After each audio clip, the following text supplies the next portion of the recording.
Welcome to the Afterspin, opinions from thought leaders in our state. I want to ask John Hood and Chris Fitzsimon, on last week's show, we made predictions for 2019, but we didn't talk about newsmakers. So I'd like for you to tell me who you think the top newsmakers for this coming year will be. Chris? Well, the obvious ones are the legislative leaders, Phil Berger, Tim Moore, and Roy Cooper. I think their relationship has changed dramatically, but I'll just give you one that I think is really interesting is I think North Carolina Senator Richard Burr.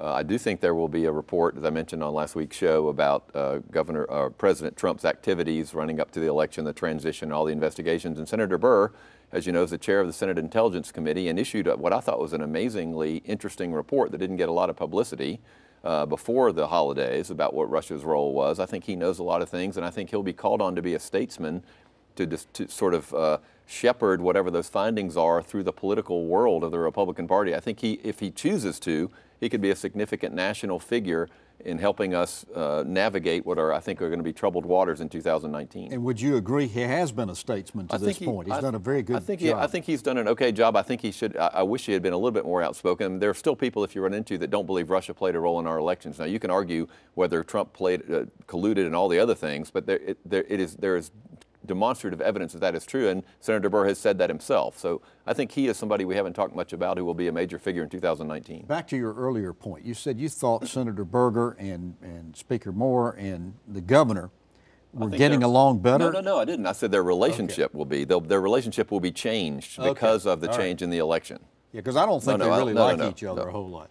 John Hood, what do you think? Who are the newsmakers next year? I'll add two more. I mean, obviously those are critical ones. I'll add two more to the mix who have been newsmakers, and they're a little bit down on the ballot a little bit more, but statewide elected officials. On the Democratic side, Josh Stein, the Attorney General. On the Republican side, Dale Folwell, the State Treasurer.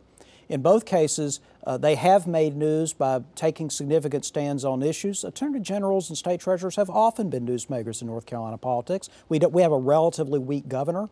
So our executive branch officials, other than the governor, are significant players in government, whether you like that or not. And so I think Josh Stein will probably pick some additional issues to really make the Republicans furious. They're not Josh Stein fans. They don't believe he's representing the state, and that's supposed to be his job. On Dale Folwell's side, he has already started this fight about the health care, the state health plan, which is really ultimately a dispute with hospitals and other medical providers.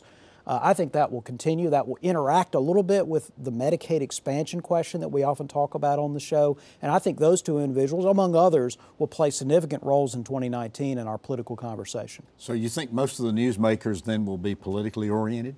Well, we're a political show. We often talk about political types, but there will also be significant economic decisions made. And if we go into even just a slower growth economy year, and of course potentially something worse than that, I think that there are going to be some significant decisions made by business leaders in our fastest growing metros that will make them potentially more unpopular than they currently are. But that's just the nature of what a recession brings. Interesting.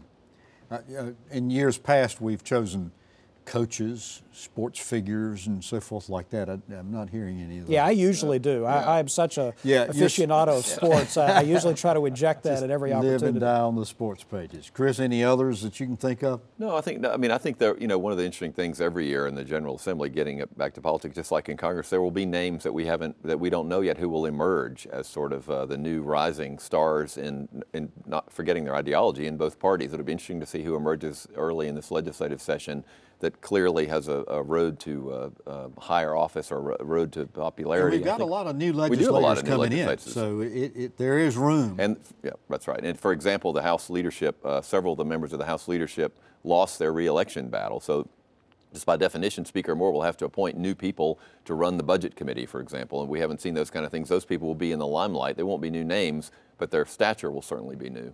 Interesting. Well, thank you for watching the Afterspin. We'll have more video all during the week on ncspin.com.